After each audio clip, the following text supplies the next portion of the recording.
ওম শান্তি। আজকের মুরলির তারিখ 23শে জুলাই 2024। প্রাত মুরলি মধুবন।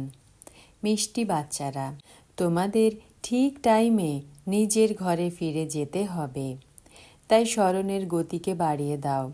এই দুঃখধামকে ভুলে শান্তিধাম ও সুখধামকে স্মরণ করো। প্রশ্ন: কোন গুহ্য রহস্যটি তোমরা লোকেদের শোনালে তাদের বুদ্ধিতে কৌতূহল জাগবে?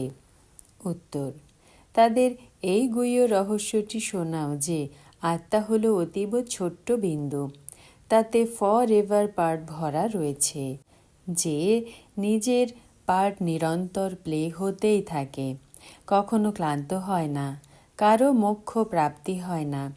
মানুষ এত এত দুঃখ দেখে বলে মোক্ষ পেলেই ভালো, কিন্তু অবিনাশী আত্মা পার্ট প্লে না করে থাকতে পারে না। এই কথাগুলো শুনে তাদের ভেতরে কৌতূহল জাগবে। ধারণার জন্য মুখ্য সার। প্রথম পয়েন্ট: শিক্ষক রূপে যিনি পড়াচ্ছেন তিনি যেমন বিদেহী, তাঁর দেহের অনুভূতি নেই, সেই রকম বিদেহী হতে হবে। দেহের বোধ ত্যাগ করতে হবে। ক্রিমিনাল আইকে বদলে সিভিল দৃষ্টি বানাতে হবে। দ্বিতীয় পয়েন্ট: নিজের বুদ্ধিকে বিশাল বানাতে হবে। দণ্ডভোগ করার থেকে মুক্ত হওয়ার জন্য বাবার এবং পড়াশোনা দুইয়েরই রিগার্ড রাখতে হবে। কখনো দুঃখ দেবে না, অশান্তি করবে না। বরদান: ব্রাহ্মণ জীবনের ন্যাচারাল নেচারের দ্বারা পাথরকেও জল বানিয়ে দেওয়া মাস্টার প্রেমের সাগর ভব।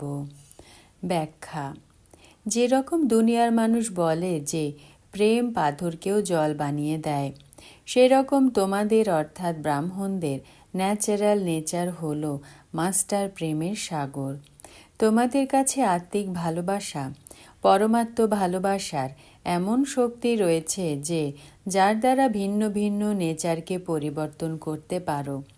যেরকম প্রেমের সাগর নিজের প্রেম স্বরূপের অনাদি নেচারের দ্বারা বাচ্চারা তোমাদেরকে নিজের বানিয়ে নিয়েছেন, সেরকমই তোমরাও মাস্টার প্রেমের সাগর হয়ে বিশ্বের আত্মাদেরকে সত্যিকারের নিঃস্বার্থ আত্মিক প্রেম দাও, তো তাদের নেচার পরিবর্তন হয়ে যাবে। স্লোগান: নিজের বিশেষত্বগুলিকে স্মৃতিতে রেখে সেগুলিকে সেবাতে প্রয়োগ করো, তাহলে উড়ন্ত কলাতে উড়তে থাকবে। ওম শান্তি।